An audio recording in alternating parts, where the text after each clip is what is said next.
Hello, and welcome to System Mastery, the podcast where we beat a dead horse, the average of the lowest three of a variable subset of the absolute value of the difficulty of a set task at a time. God damn this game. As always, my partner John is here with me, and this week we review Don't Look Back, Terror is Never Far Behind, a game that is ostensibly about horror, in the same sense that 5th grade math is about horror. Stay tuned for a surprising plethora of useless information, and an equally surprising dearth of fat knife clowns, on today's System Mastery.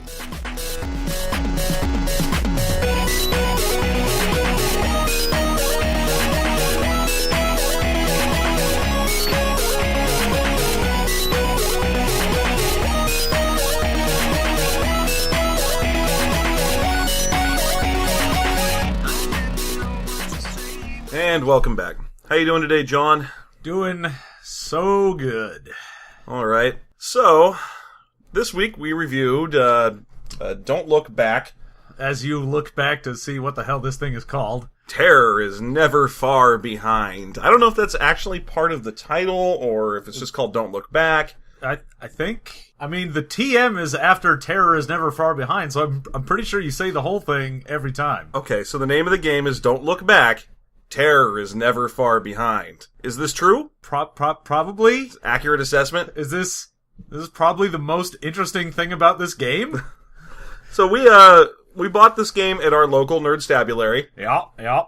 Where we saw it on the shelf and had to get it because, well, the cover art's really good. Yeah, well, you open it up and it says, hey, this is going to be an RPG about the world of horror and suspense and terror, and you're like, oh, great. And then the cover's got, like, two kind of creepy Hammer Films-looking dudes trying to kill a skeleton while a kind of whitey, lichy thing kind of stops them. I'm guessing it's supposed to be a vampire. It mostly just looks like a purple sinew demon. Oh, yeah, when I say whitey, I don't mean like you. I mean like, like in the manner of a white. Yeah. No, I'm putting the H in there, like a white. Like the undead, the CR5 undead. Yeah, like a Wigget. Like a Wigget. There you go. Yeah. Sounds worse. Oh, no. Okay. So yeah, and then on the back, it's got a fat knife clown. Yeah, my favorite type of knife clown. Fat knife clowns are way better than crying knife clowns. Oh, how did they fit so many knife clowns into that car? Probably with knives. So, it's going to be, basically, from the covers, you get the impression that this is going to be a send-up of the horror movie genre. Yeah, it looks very much like the people who've made it like, oh man, we love cheesy, old, stupid horror films, and less than, like the old White Wolf stuff where, yeah, you're a vampire or a werewolf, but it doesn't have to do with horror, it's more being the sort of modern, sexy vampire, or I'm a tree-hugging werewolf. This is like, no, you're gonna play a co-ed who is getting stalked by fucking some masked guy with a knife. Yeah, or the creature from the Black Lagoon is gonna show up and start, I don't know, tearing shit up, whatever. Yeah. But it's gonna be a movie monster, and you're gonna be playing as some movie stereotype, and that's the concept you get. And it's weird, parts of the book support this, and then most of the book just doesn't. Yeah, it's mostly the fluff and the filler. And like the first 50 pages or so of... And incidentally, this is a slim little volume. This is... What was like a 93 or 94 sort of thing? Yeah, this, I think it was 94 when this came out, and it's, including all of the sample characters, and maybe you want to play like this, there's a bunch of little filler things like you find in those older games, and even then, it manages to pad out to 140 pages, maybe? Maybe. It's a tiny little book, and yet it's got an insane amount of padding. And we were talking about this before the RPG, that one of my least favorite things about role-playing games from a certain era, and that era is the early 90s, is that they assume pretty much ad nauseum that no one's ever heard of anything having to do with role-playing, and that they need personally to explain it to you, as if you didn't find this book, on the used shelf of a nerd store, but rather like in a dusty curio shop, and you were like, role-playing? What is this new mystery? This book has... I'm sorry, go ahead. No, just the book itself is kind of full of... It's the padding. It's just padding out pages, and the beginning tries to tie it into horror, at least. Yeah. Like, I'll give it that.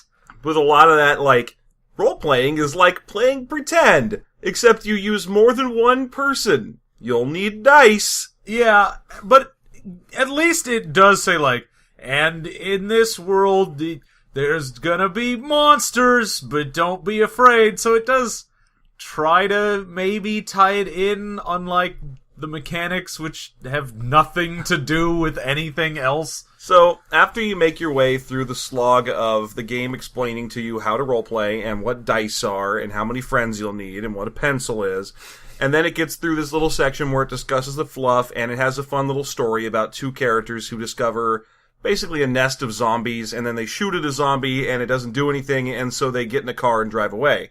And that's the story that they have. Then we get to building your character. Now, this game has 6 stats. Yep. I can't name them off the top of my head. Can you? One of them is fit. Yeah, fit is we rolled all of the general physical stats into fit, except you also have dexterity, but it's your manual dexterity, so rather than, like, I'm super agile, dexterity ends up being, like, I've got hand-eye coordination. Right. You get perception and your ability to not fucking care. I don't know. There's willpower, there's shenanigans. Oh, yeah. There's 6 of them. If you've played any role-playing game ever and you see 6 as the number of stats, you know what they are already. Yeah. Get to it. Now, in this game, you don't roll for them or anything. They max at +5 and bottom out at -5, and an average human is a 0. And you just choose whatever you want for your stats, as long as you end up with a total positive score of 3. Yeah, so it took a really long time for me to actually find the one sentence where it says you should end at +3. I went through all of the stats, read through all of them, went through the descriptions, went through the pluses and minuses, was like, okay, I kind of see what you're going for here. You have no system for points? How do I get stats? You just choose them. You just choose what your stats are, and they are either anywhere from -5 to +5, but you need to have a net total score of at least and at most +3. You can be weaker if you want. Yeah, but but +3 is where you top out. Yeah. Now, we're going to keep saying +3 because your stat scores, for example, aren't, I have a fit of 2. It's your fit is +2. Yeah, or you might have a fit of -2. Yeah, that's what your stat value is. Okay, alright. Now... Oh, man. Now we go to the skill system. Which, Same thing, kind of. Like, so for example, let's take drive. Drive is done at dexterity -2. That is the basic roll that you get to be a driver. Yep. Now, the game does have that one sentence plan to don't make them roll unless you have to, so that means that your character can't just kill themselves for being average at driving, because being average at driving in this game is being -2 at driving. Yeah. If you have a 0, which would be your sort of average at whatever your stat is, and you go to get behind the wheel of a car, you're at -2 driving. Yeah. So, shit sucks to be you. Yeah. Okay, so let's say you have a dexterity of 3, and you take the driving skill now. And then you can put points to get above that base floor of -2. Yeah, so every point that you put in it is going to give you 1 more into it, basically just offsetting the penalty that you would have had. Yeah, and I guess if you don't take... Well, the basic assumption is that you have access to every skill in the game. That's you're untrained is that base level, and then you can kind of go beyond and become a good driver and so on. Okay, so let's say that your character has a dexterity of 3 and a driving score. He's actually put 2 points into it of 0. Yep. Which means now he is +3 to driving. Woo! Good for you, man. All right, now so, what does that actually even mean? Okay, so to calculate the difficulty or success of a skill in this game, add together the skill difficulty and levels of skill you have and your ability number to it. So, for example, in this case, it would be your driving is 0 and your ability is 3, and so you have 3. Yay. Okay, are there any extenuating circumstances? Say, for example, is someone helping you drive, or is the road on fire? Yes, someone is helping me drive. Okay, so there is a backseat help driver. That gives you a +1. And the road is on fire. That gives you a -1. So that means we're still at 3. Oh, good. Okay, add 3 to that. Just, I'm sorry, wait. First, determine the absolute value of a +3 score. Oh, good. What's that? Is it 3? It is 3. Okay, great. That may sound stupid, but give us a moment. Okay, determine the absolute value. It is 3. Add 3 to that. Now you have 6. Roll 6d6. Yup. Okay? Now, check your original score. Is it 3? Yes? Take the top 3 dice.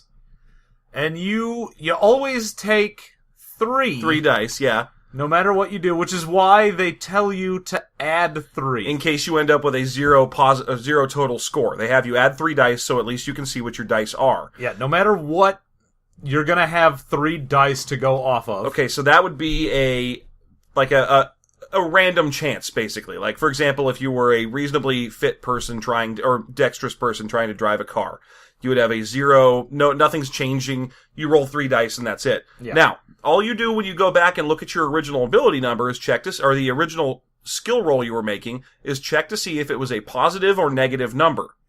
And the negatives here are interesting in that let's say I'm not dexterous at all. I've got a -2 dexterity. Mm-hmm. And I'm just learning to drive. I don't have any points in it.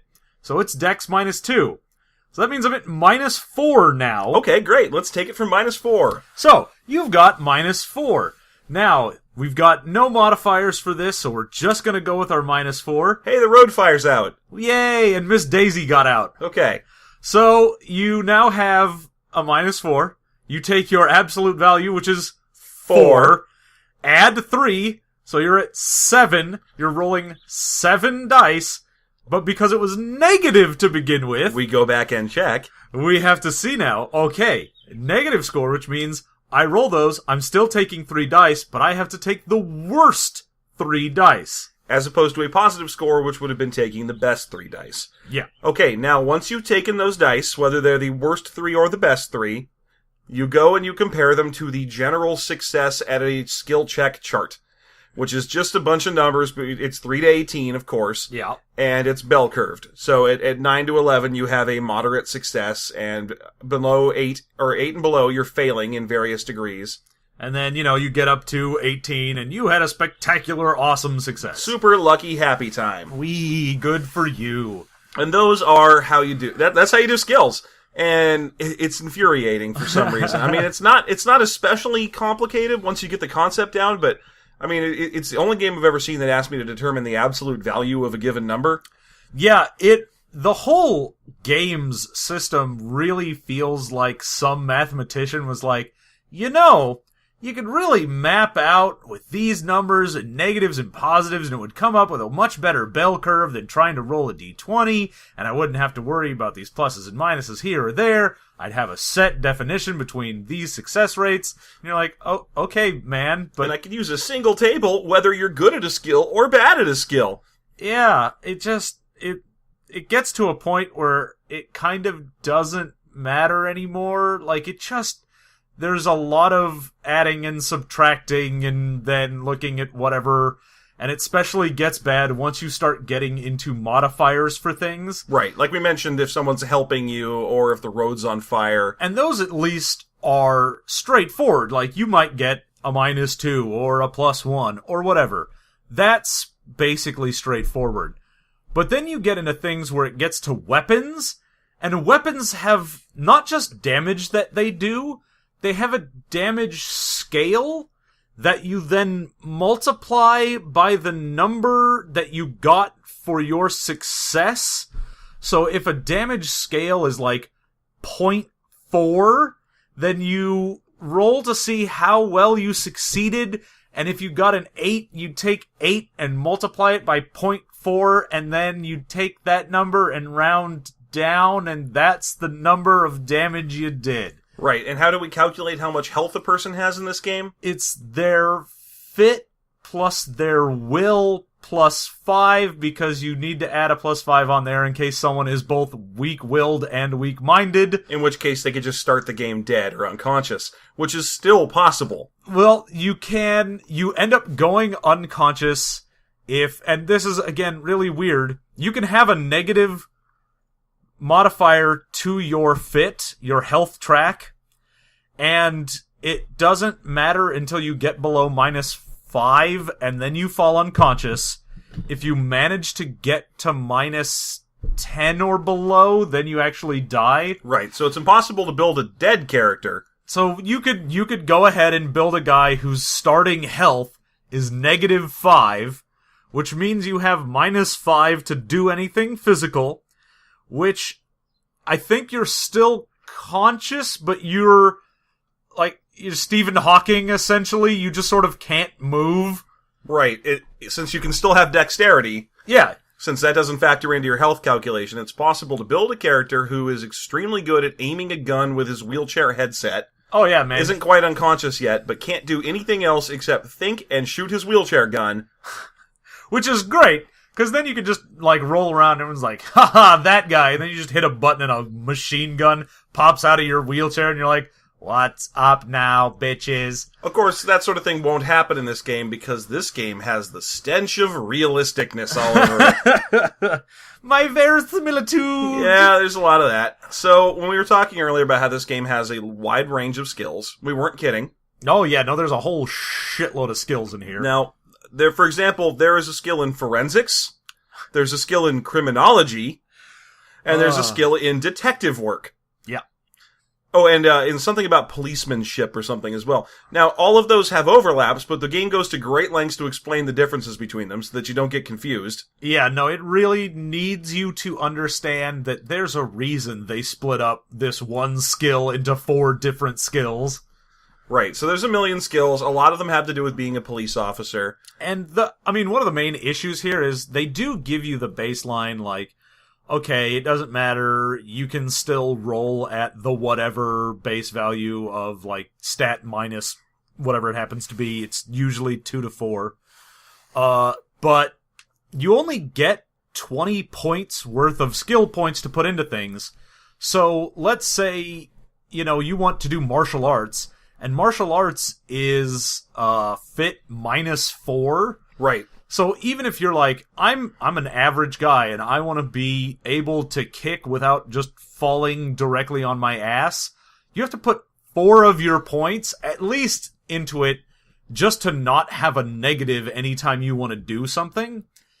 And if you pick even a couple of the skills that are this is a whatever -4, your intellect -4 for anthropology. Mm-hmm. Okay, well, I guess I need to put 5 or 6 points into there. I've already used over half of my points on 2 skills out of the 40 that they have. The one of my favorite descriptions in the skill section is for a character that's taken anthropology with a specialization in Portuguese, and they've discovered an old treasure map, and then the DM or whatever they're called in this game, I think it's just GM, maybe, informs them that they unfortunately have a specialization in the wrong dialect of Portuguese. And so instead of getting a bonus for the skill points they've invested, they should get a penalty. Yeah. It's Portuguese is a bullshit language that no one cares about, except for Portugal and Brazil. If your character actually took it, goddamn, let them have the bonus. Right? It's one of those things where you're oh, sweet, I've got drive, and I've got a specialty in sports cars. And you're well, technically, this is a rally car, it's not really a sports car. And I'm oh my god, you cock. You aren't going to be encountering a sports car during this game, but thanks for wasting the points. Ugh. No, don't do that. If your character's specialty doesn't match, adjust the specialties on the fly to let the characters feel fun. Yeah, it's one of those moments that you find in so many of these old games where they're and remember, GM, totally fuck over your players at every opportunity. Don't have fun. Oh my goodness, if your players actually get bonuses they paid for, why they'd be gods. Yeah. All right. So, okay. Again, earlier we mentioned how this game can get all decimally. Now, that also works with armor, because armor actually gives you a percentage reduction of damage. Oh, God. And it's not even, using the same system as other things. because you've got your normal mods to things, which are pluses or minuses of absolute values. Then you get into damage values, which are decimal values that then get multiplied, and then you get into armor, and it's a percentage value. Like, he's not sticking to one system, and it makes me go insane. No, this game was designed by, like, a 6th grade math teacher who was like, I just need to find a way to connect to these kids. How do I reach these kids? And his decision was, they must like the horror movies. Kids these days are into that horror and that role-playing that I've heard so much about. And then he just stole the concept of cross-hatching from Chick Tracts, which were the only pictures he had in his house, and filled the book up with those, and off to the races he went. And about page 50, he forgot he was writing a horror book. But he just kept putting in math. Oh, man. All of this math. Okay, so, there are classes, sort of. No, not even really. There's archetypes, and that's all it really is. It gives you some basic suggestions or builds that you could take to play as horror movie tropey characters. Yeah, they're like, did you want to play as the big dumb jock? Well, you'll probably have a fit score that's high and an intellect score that's low, and you'll probably want to put points into playing football. Hooray! Thanks for telling me that, book. That was very helpful. Yeah, that's like 18 pages of that. And they're pretty fun stuff, too. You got your big dumb jock, your secret agent, your techno-nerd. Yeah, your hyper techno-nerd. So techno-nerd is a nerd with techno stuck to his name. Yeah. In the picture is a nerd wearing an NIT sweater. Yeah, because he goes to NIT. Yeah, the North Island Technology Institute or something. Ooh. Yeah, I don't know. The last I is silent in that. The techno-nerd section is one of my favorite parts of the book because it gets into the coming menace of computers a bunch of times. It's all 1994 in that section, so there's a lot of like these guys probably know how to get on the lines and maybe are found in chat rooms as much as in real rooms. Oh yeah, and it's gonna make them have you'll have gadgets that you made, like a camera that is on a hover thing, and you can spy in the girls' locker room. Yeah, you know everything that the one guy had in Goonies? You have all that. All of that. Just all of it. Yeah. You know that guy in Revenge of the Nerds that kept doing tech stuff? You're him. That's who you are. As long as I'm not that guy in Revenge of the Nerds that kept doing rape stuff.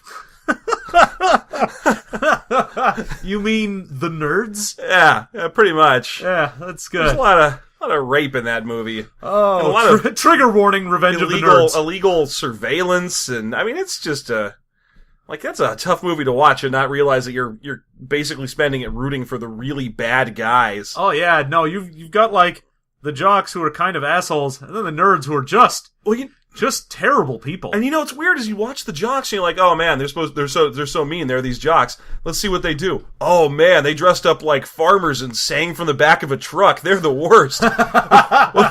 We'll show them. We'll poison them and look at their girlfriends naked. Oh yeah, that is some disproportionate response. It's a little weird. I mean, I don't know. There's a lot of people who've talked about it. Revenge of the Nerds as an ultra rapey movie, but anything to not talk about this book.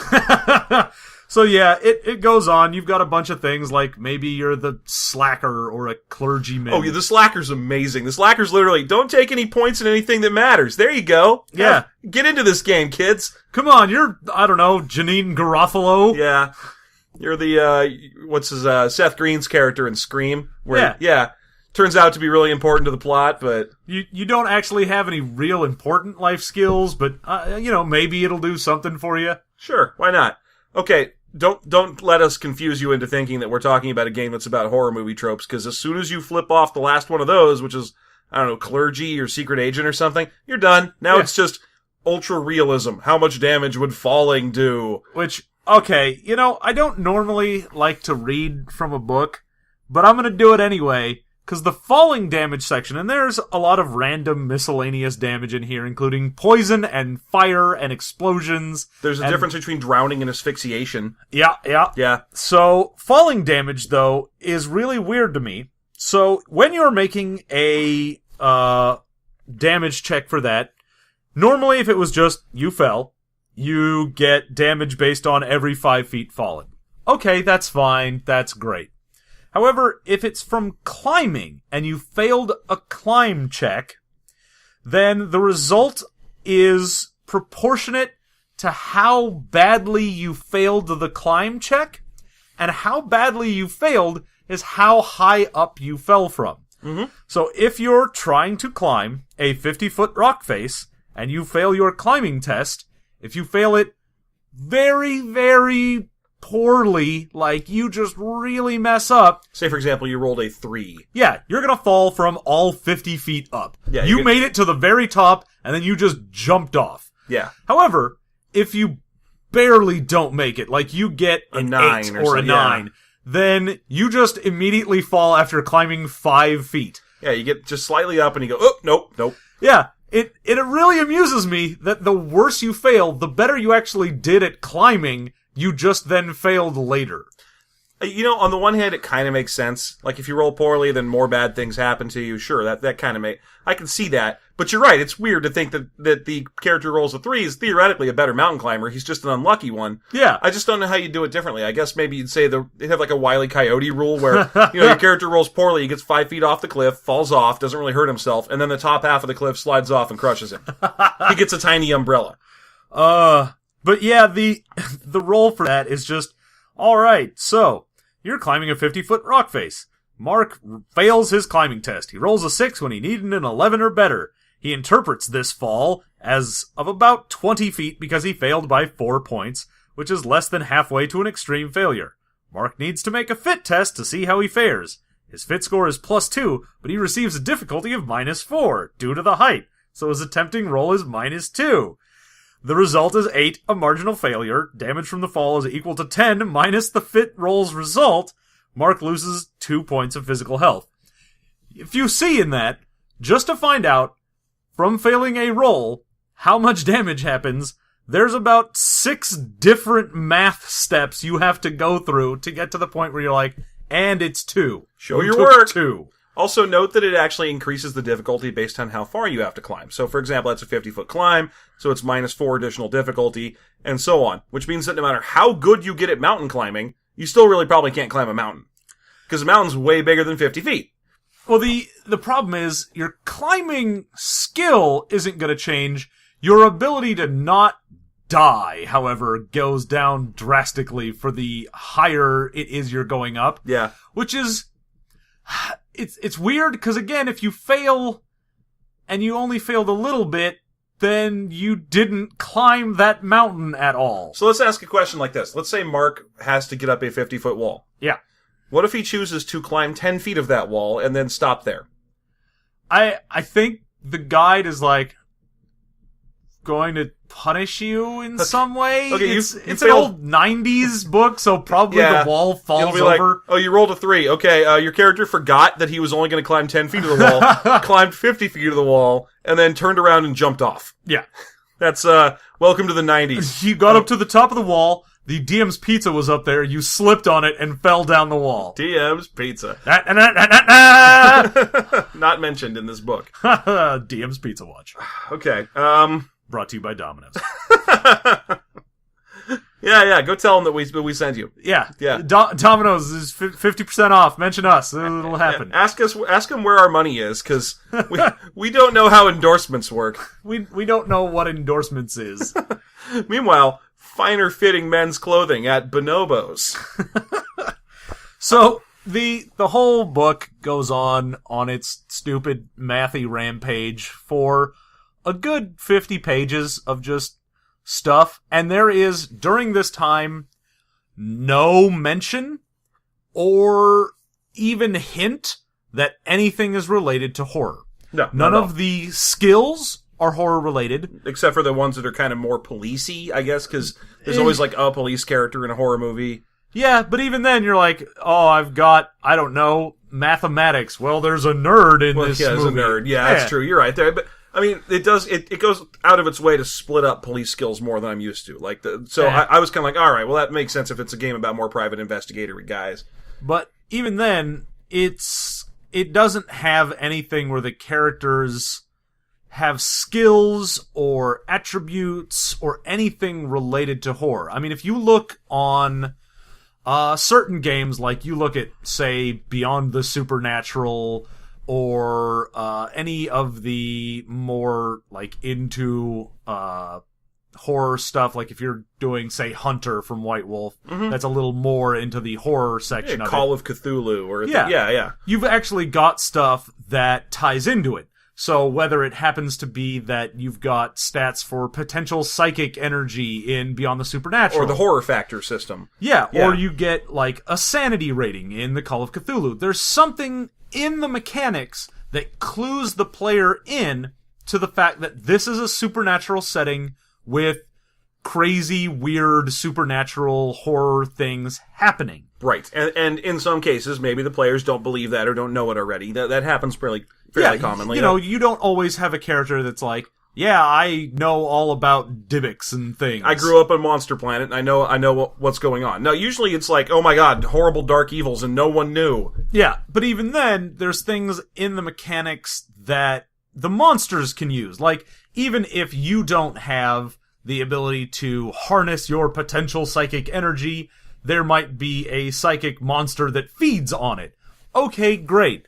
The mechanics are there to support the horror theme that you're going for.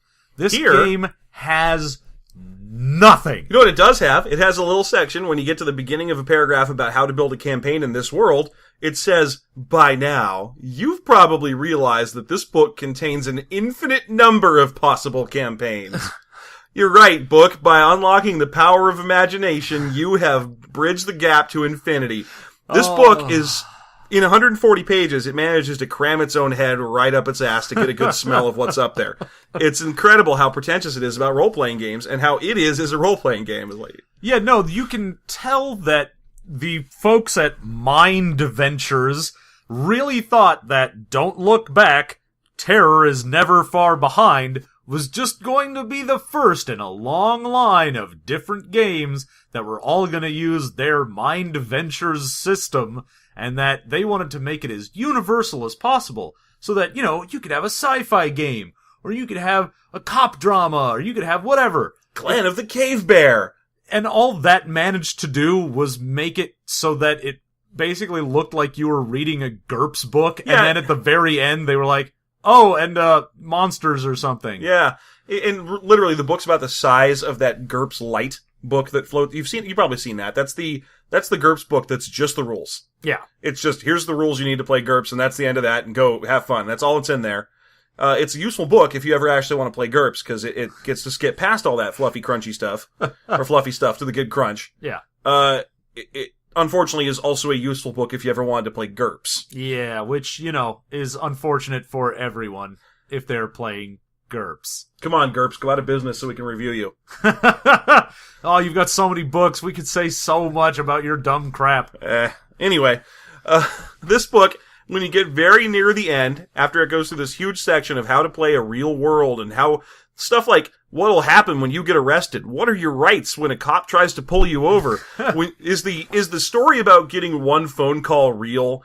Find out all this and more in this book, which thinks it's Snopes. Yeah, it's got tables for things like, okay, what's your job? How much do you make? But how much, like, liquid cash do you have? And how much do you have as your expendable money? And it doesn't actually tell you that you have to pick one based on any point system, so I assume that everyone ever just games the system by being a lawyer, since that is the highest thing on the chart. Right, and then the big question comes up of, so what? Like, if you're playing a horror movie simulator... Yeah, okay, well, we're all lawyers now, I guess, and I guess a lawyer ghost comes after us? Remember all those scenes in Scream where Matthew Lillard works at a video store? Remember how much that matters? Yeah, so, again, really trying to put all of these universal system rules into a game that, by all means, shouldn't give a fuck about these rules, and they're just putting them in there because if you are playing something that's like, oh, well, I'm trying to do a courtroom drama with this system. Okay, well, great. You actually are a lawyer and have that, and maybe the guy you're representing doesn't have as much money, and hey, maybe it makes sense for this to happen. Maybe everyone in this entire courtroom is a lawyer, because it's the easiest way to make the most money, and all you have to do is choose that at one point. Yeah, the judge is a lawyer, the lawyers are lawyers, the defendant's a lawyer, everyone watching is a lawyer, the jury is lawyers. Also, there's a vampire. And a vampire. The vampire is also a lawyer. Why not? So, they do, finally, in the end of the book, And this is amusing because it's hidden in the DM-only section. It's gonna give you some paranormal ability things. Mm-hmm. Yep. And it's gonna give you some quick stats for creatures and monsters. Right, and it's not terrible. I mean, it's got zombies. It's got two kinds of zombies. Yeah, I will give it this. It did include some things for people to fight, and anytime for a lot of the games that we've reviewed before where they're like, yeah, you're gonna do this, and here's how you make a character, and go. And we're done. You didn't tell me anything to do That'll with be in a this. future supplement. Oh, god damn it. You know, as much as we're ragging on these one-drop books, I mean, that's how Dungeons & Dragons works. Well, yeah, which, you know, also, fuck them. I mean, yeah. Let's go ahead and be honest. Yeah. But so you've got a bunch of basically paranormal abilities that they put out. And I don't know why, but they gave them point costs. Oh yeah, there's no points that you get to spend on them. I guess if you have access to, if your DM or GM says to you, you're allowed to spend your skill points on paranormal abilities or your karma that you earn, because this game has an XP system in the form of karma. Yeah, it's the standard karma points in that you can spend it to get extra points and things, or spend it to fudge rolls. Mm-hmm. So if you failed, you can use a karma point to succeed, and if someone hit you, you can make them not hit you, and so on. Now, the book doesn't tell you the method by which players would get access to these. It does instead kind of gate guard that a bunch of times. Like, there's at least 3 paragraphs in here dedicated to not letting your players have these, because that would make the game stupid. And these aren't real, and why would you want to play a not real thing? Yeah, so it's got a bunch of things that's like, we had to put this in here, because for some reason, when we're making our ridiculous monsters, we had to have a point total for them, so it actually has things like, physical form. Physical form is a power you can buy that makes it so that you have a physical form. Right, it lets a ghost become corporeal if it needs to. Yeah, so I'm like, why would you do that? Who in your campaign is like, boy, I better spend points on this? And it has a variable cost. It's not even like 3 points. Great, you can become a physical form. It's 3 points and then 1 per each one. What does each extra point do? I don't know. It doesn't say. It doesn't have a duration on how long you can maintain the form or nothing. It's just physical form. You can form a corporeal form, and some forms are more corporeal than others. Ladies. I guess. Yeah, my corporeal form is real firm. Yeah. I guess, I mean, I kind of see where you'd want to let players have these. In fact, I can specifically see where you want to let players have these. A lot of the great horror films, even though I don't like them, a lot of the great horror films have one character who's got some power. There's The Shining, which does nothing, ever, nothing. It's useless in the movie. It summons a guy to die. Done. That's the end of it. Yeah. I mean, they've got some powers where you're like, okay, empathy. You're an empath. Okay, great. Maybe some character actually does get empathy. Yeah. Okay, that's awesome. Do you think Carol Ann in Poltergeist has a power? Maybe. Is being a little kid a power in the book? It's not a power. Okay, well, why not? Yeah. Because if being a little kid is a power, that's fine. Because that's like the catalyst for so many horror movies is just, things work differently around little kids. They get to go through mirrors. Yeah, there you go. They get the sense paranormal power. Yeah, sure. Okay, so yeah, that's probably what Carol Ann has. Yeah, and so they've got a whole bunch of these, and they've got point costs, and like I said, some have variable point costs, so it actually gives you, like, you can spend 3 points and then 1 per additional, and the book doesn't tell you what that does. And in addition to that, the point costs for things aren't balanced against anything. My favorite example of this in the book is there are 2 powers. One is Achilles' heel, and you are completely indestructible outside of this one thing. So maybe it's stake through the heart. You're a vampire. The only way you can die in this world is stake through the heart. Decapitation is listed so that you can have zombies, but I like to think of letting players take that and Yeah. My one weakness is having my head removed from my body. How could you know? My one weakness is physical injury. Sharp bits going into me. My one weakness is death, and my other weakness is disease that causes death. So they've got this specifically so that you can make those monsters from the different things, so decapitation for zombies, stake through the heart, so on.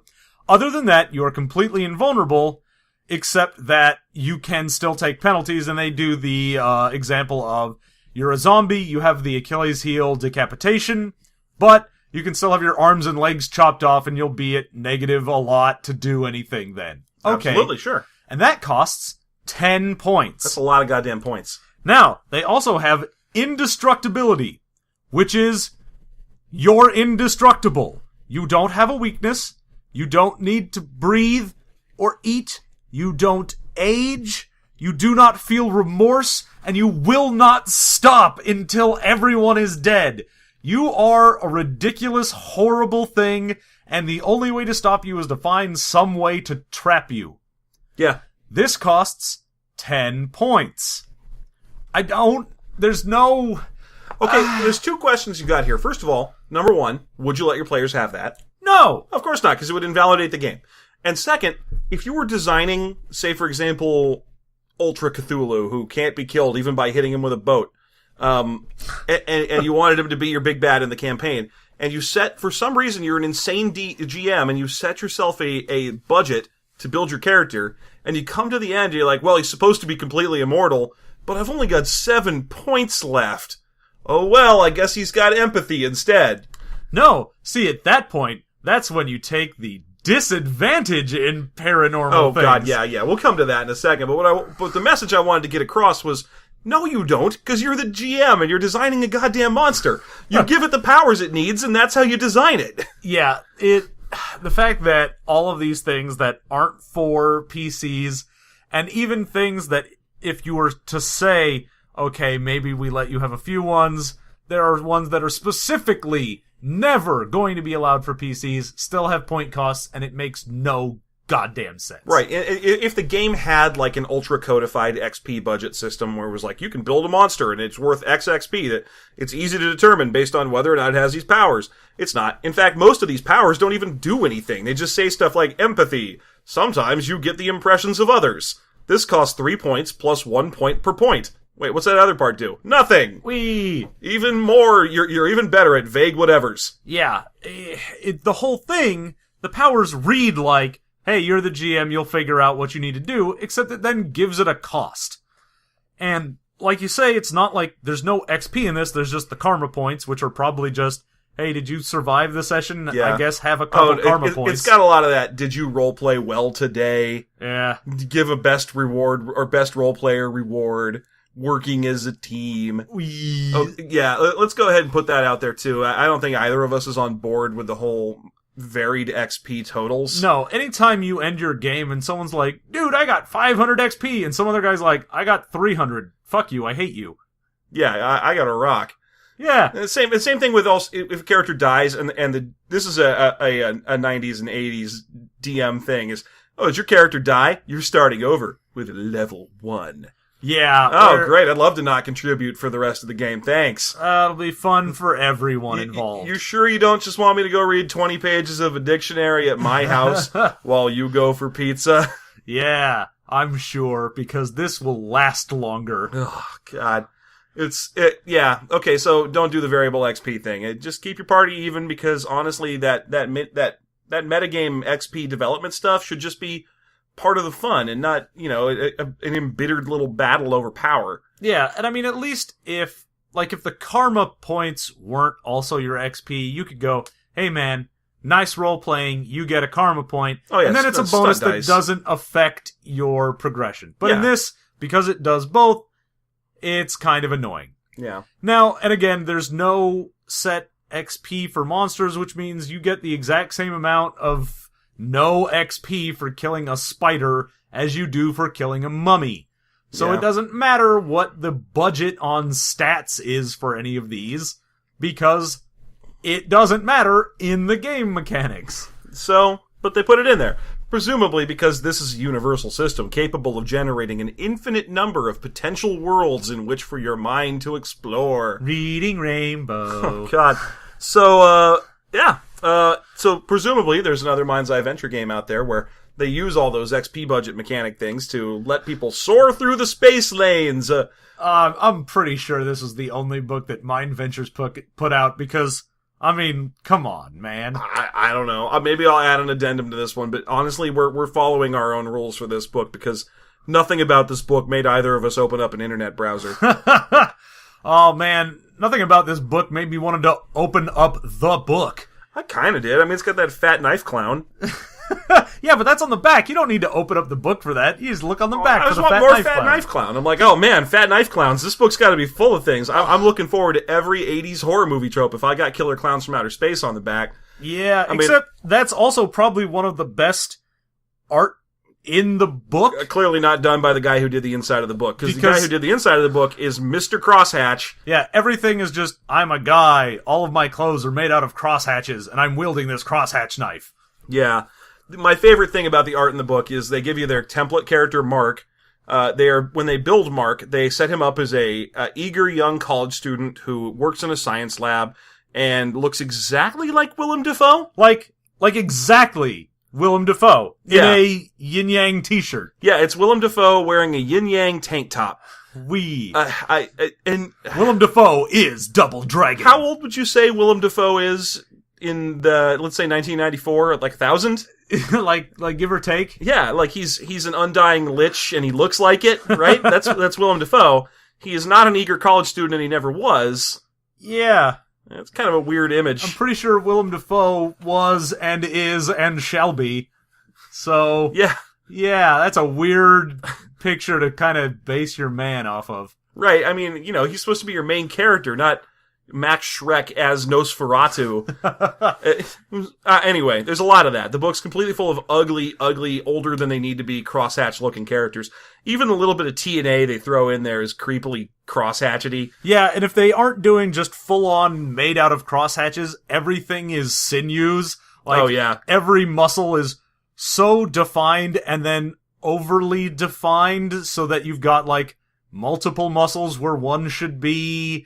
It's got that really weird, again, kind of early 90s look to it. Yeah, kind of like how, say, X-Force looked in the non-splash pages in the comic. Yeah. All the pictures of Domino and Warpath and so on. Where, when they're kicking something and you see their ridiculous muscle leg. Yeah, exactly. It's a lot of that, except these people aren't ultra muscly. No. They say, I'm not an artist. I can't even trace my hand if provided with my own hand and a pen. But I've read that each line you put on someone's face adds a year to their age when you're doing art. All of these people in this book walked among the dinosaurs. It is amazing how much they were just like, I think this guy looks okay, but I should probably put another couple hundred lines onto him. Yeah. Okay. So, do you think you could use this to effectively generate a role play or a horror movie that you would like to play in? Would you, for example, use this to simulate The Thing? Oh God, no. There's no way you could do that. It would just be so bad and terrible at everything. On the other hand, based on the art style, I could easily create a college student that looks like Wilford Brimley. Oh, well, that's good. I'll use it for that then. All right, great. When I need to tell people about Liberty Mutual Insurance for their diabetes, Quick roads. I will be sure to turn to Don't Look Back. Terror is never far behind. For Wilford fans on the internet, there aren't any pictures in this that look like Wilford Brimley, and he didn't endorse this, and he's not in it, but he's better than it. So just look up the movie he did with Jean-Claude Van Damme. There you go. Yeah, that's really You're good welcome, stuff. Internet. There you go. That's good stuff. I think it's called Hard Target or something. Yeah, I got Marked for Death. One of those. It's good. Yeah. Yeah. Anyway, okay. Let's get to the Q&A. Yeah.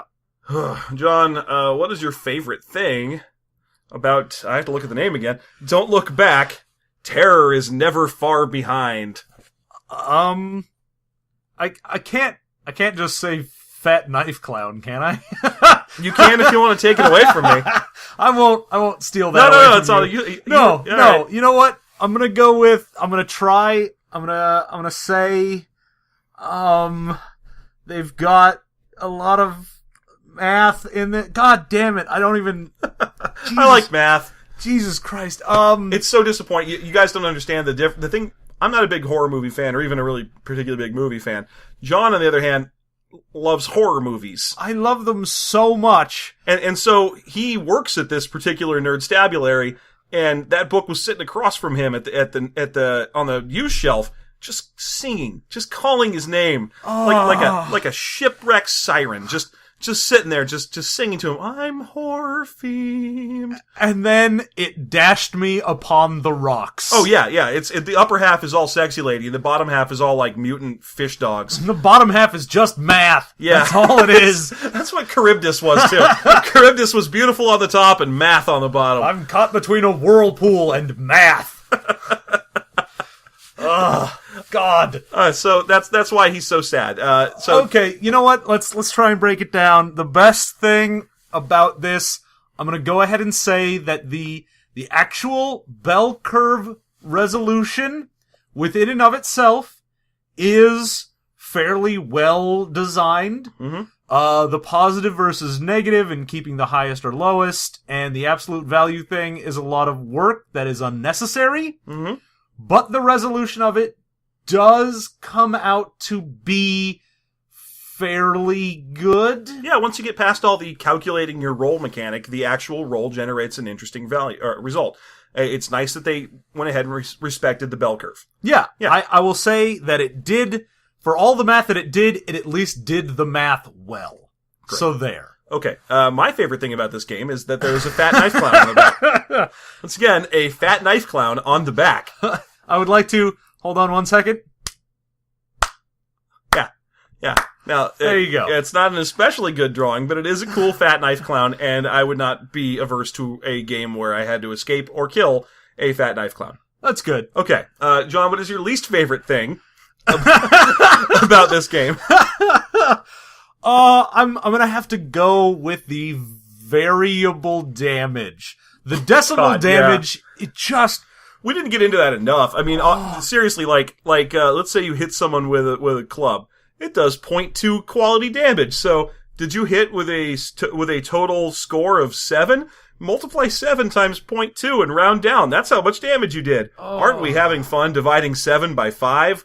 Yeah, and then, it even has things like, maybe you hit someone with a rolled up newspaper and its damage value is like 0.01, which means you literally can't hurt someone. Well, you can't, but maybe Dread God Lord whatever can, if with his total combined strength score of 1,000. No, it doesn't matter, because that's even just going to make you roll more dice and take 3. So you're going to do 18 times 0.01. It doesn't matter. Oh, that's so good.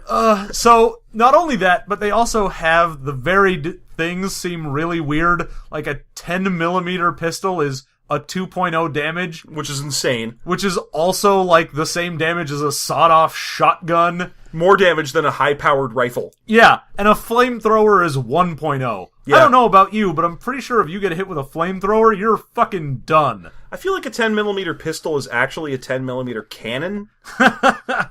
There's a difference, and anyway.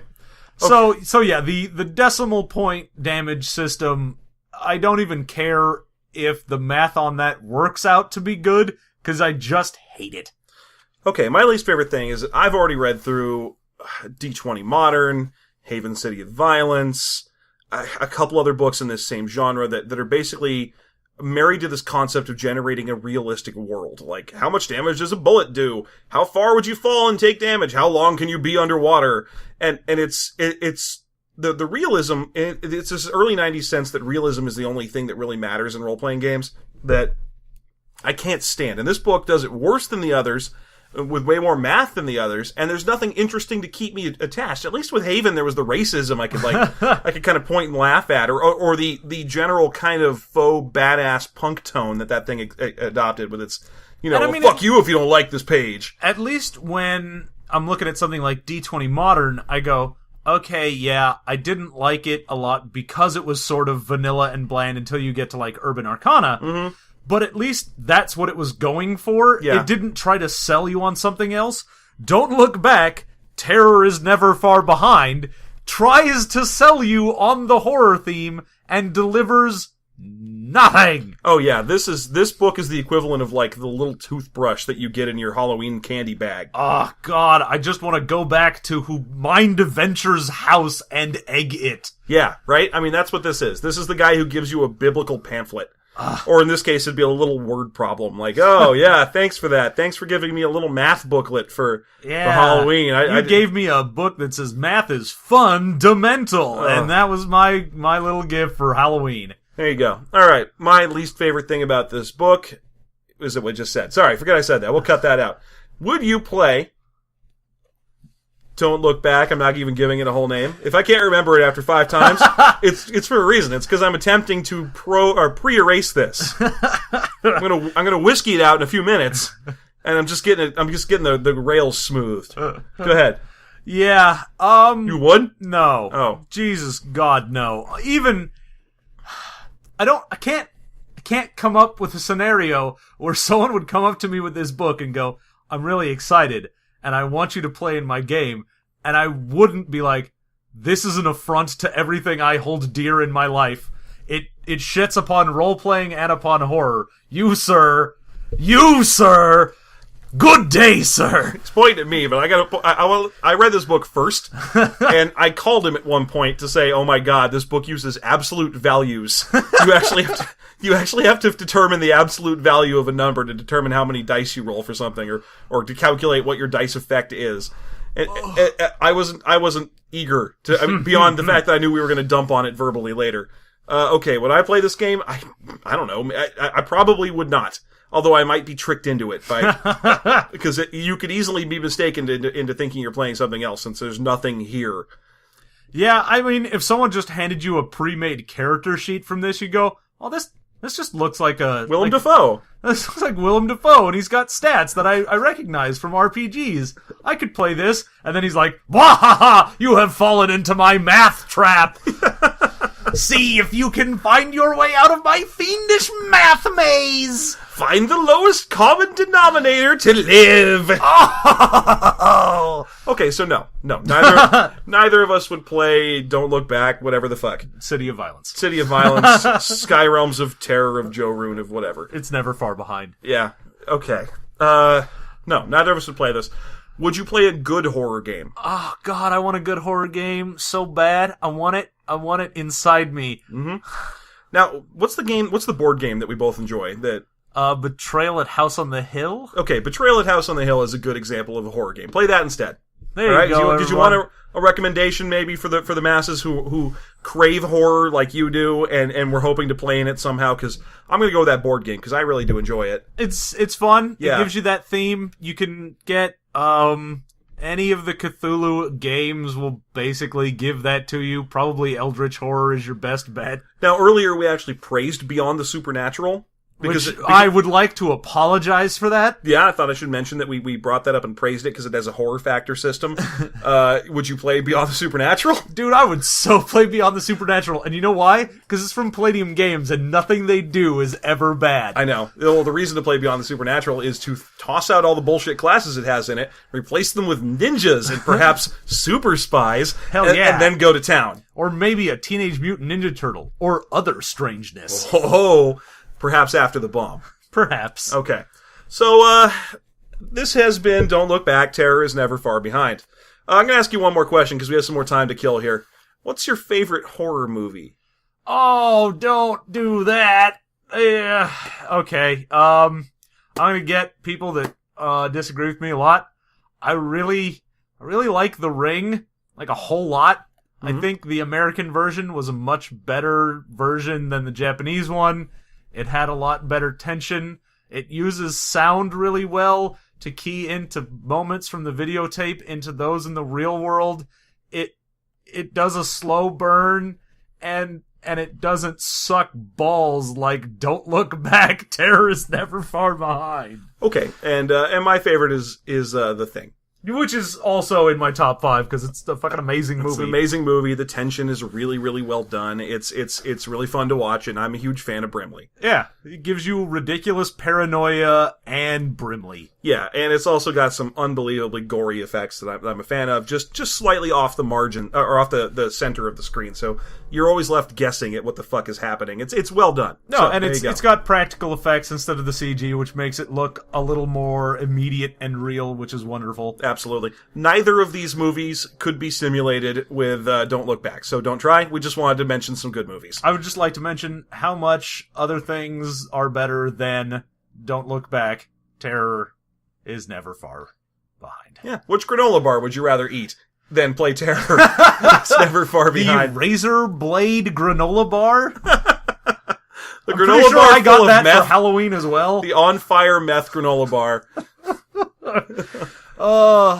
Alright. Stays on fire, even in moisture. That's the tagline. Especially in moisture. Okay, this has been System Mastery. As always, you can find us on the web at systemmasterypodcast.com. You can email us at systemmastery@gmail. You can do the only thing we pay attention to, which is visit the System Mastery page at Facebook. And if you do any of those things, by all means, give us suggestions, or yell at us, or tell us we're wrong, or tell us we're right. We just like comments. We like to see what people think. We've started getting a couple on the website, and I want to thank everyone, all 3 of you who have commented. Even the guy who told us we talk about Dungeons and Dragons too much. That's fine. You know what? I'm alright with that. We'll try and stop talking about the universal baseline of all role-playing games. Yeah, that'll be good. Yeah, that'll make it way easier. Alright, so that's us. We're not bitter at all. And have a lovely evening.